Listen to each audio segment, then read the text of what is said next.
नागपूरमधील हिंसाचारामुळे सध्या महाराष्ट्रातील राजकीय वातावरण तापलंय। राज्याच्या अर्थसंकल्पीय अधिवेशनामध्ये याचे पडसाद उमटताना दिसतायत। नागपूरमधील हिंसाचाराला सरकार जबाबदार असल्याचा आरोप विरोधकांनी केलाय।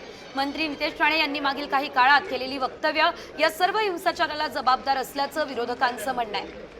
आज सकाळपासून या प्रकरणावरती राजकीय खलबतं सुरू आहे। असं असताना मुख्यमंत्री देवेंद्र फडणवीसांनी नितेश राणे यांना दालनात बोलावून पुढचे काही दिवस शांत राहण्याचे आदेश दिले, अशी माहिती सूत्रांनी दिली आहे। यावेळेस मुख्यमंत्र्यांचं दालनात अनेक वरिष्ठ पोलीस अधिकारी उपस्थित होते।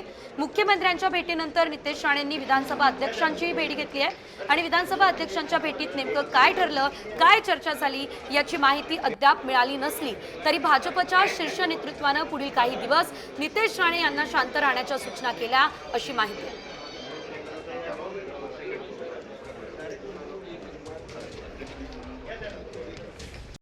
कॉमस्कोर नुसार आता isakal.com आहे देशातील नंबर 1 ची मराठी न्यूज वेबसाईट। प्रत्येक अपडेटसाठी isakal.com ला नक्की भेट द्या।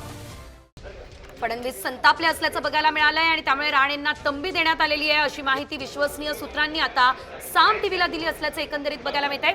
पुढचे काही दिवस शांत रहा असं सांगण्यात आलेलं आहे। आमच्या प्रतिनिधी आपल्यासोबत जोडल्या गेलेले आहेत। वैदे, आपण पाहतोय एकंदरीत गेल्या काही दिवसांपासून नितेश राणेंची अनेक बेताल वक्तव्य, वादग्रस्त विधानं समोर आली, मात्र यावरून फडणवीस नाराज तर होतेच, मात्र आता ते संतापले असल्याचं कळतंय। सविस्तर अपडेट या संदर्भात।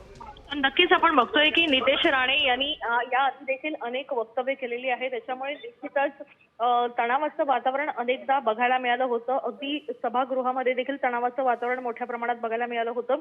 मात्र नितेश राणे यांच्या या वक्तव्यामुळे आता फडणवीस नाराज असल्याची चर्चा जी आहे ती मोठ्या प्रमाणात बघायला मिळते आहे। याचप्रमाणे फडणवीस यांनी नितेश राणे यांच्याशी या संदर्भात बातचीत देखील केलेली आहे आणि आपली नाराजी देखील व्यक्त केलेली आहे, अशी देखील माहिती मिळते। त्याच्यामुळे एकूणच जर बघितलं तर याच सध्याच्या नागपूर प्रकरणावर कुठल्याही पद्धतीचं प्रतिक्रिया न देण्यासंदर्भातलं नितेश राणे यांना देखील त्यांनी सांगितलं असल्याची माहिती मिळते। त्याच्यामुळे सध्या जर आपण बघितलं तर सध्या नागपूर प्रकरणामुळे वातावरण तापलेलं आहे आणि याच्यामध्येच नितेश राणे यांनी कुठलीही प्रतिक्रिया देऊ नये असं देखील त्यांना सांगण्यात आलेलं आहे। अगदीच धन्यवाद वैदेही दिलेल्या सर्व सविस्तर अपडेटसाठी। तर आपण बघितलंय यावेळेस राणेंना तंबी आता थेट फडणवीसांनी दिली आहे।